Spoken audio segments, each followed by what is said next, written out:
Continuing coverage this morning of a story you first saw on News 3. A review of cases connected to a disgraced former Norfolk detective is now underway. Robert Glenn Ford spent a decade in federal prison for taking bribes from drug dealers while on the job. He's been free for a few years, but several people he helped send to prison have been exonerated. They were innocent. The Commonwealth's attorney in Norfolk has now announced a partnership with the UVA School of Law to analyze more old cases linked to Robert Glenn Ford. This morning, I am following up on the big story, sharing reaction from an innocent man who spent decades in prison because of Ford's tactics. It's a story you will see only on 3. Mr. Carter, what was that time like for you in prison? It was straight up hell.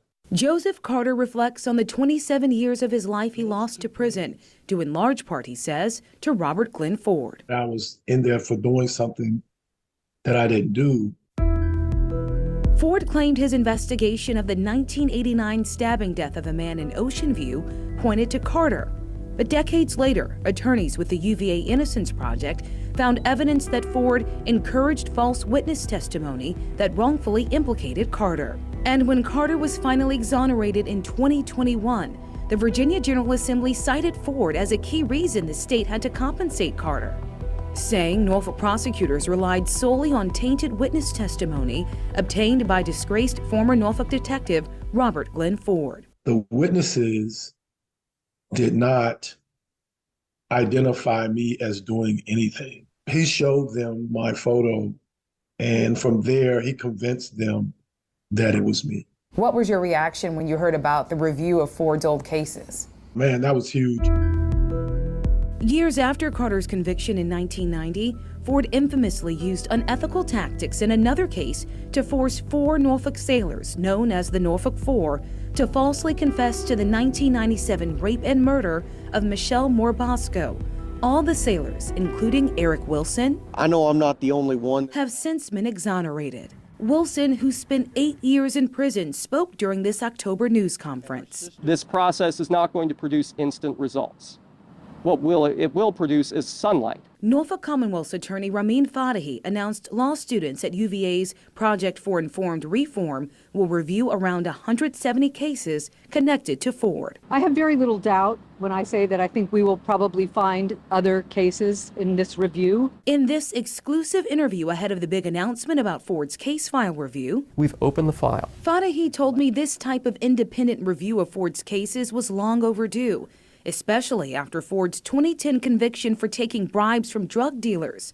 Ford served a decade in prison and is a free man today. For me, it would seem that if a detective has been convicted of a federal crime and spent time in prison, it would make sense that there would be a review of cases he touched to see if he put any innocent people in prison. I can't speak to why it's taken this long. All I can say is that it is too long. I'm not going to play hide the ball anymore like prosecutors of the 1990s and 2000s did. Carter believes prosecutors back then should have raised more red flags about Ford. He credits the UVA School of Law's Innocence Project with exposing what happened to him and hopes this new review will lead to evidence to help others like him too. How important was the Innocence Project in proving that you were an innocent man? Oh man, if it wasn't from them, I'd probably be still in prison. Now, we have reached out to Ford's attorney about this new review. He offered no comment.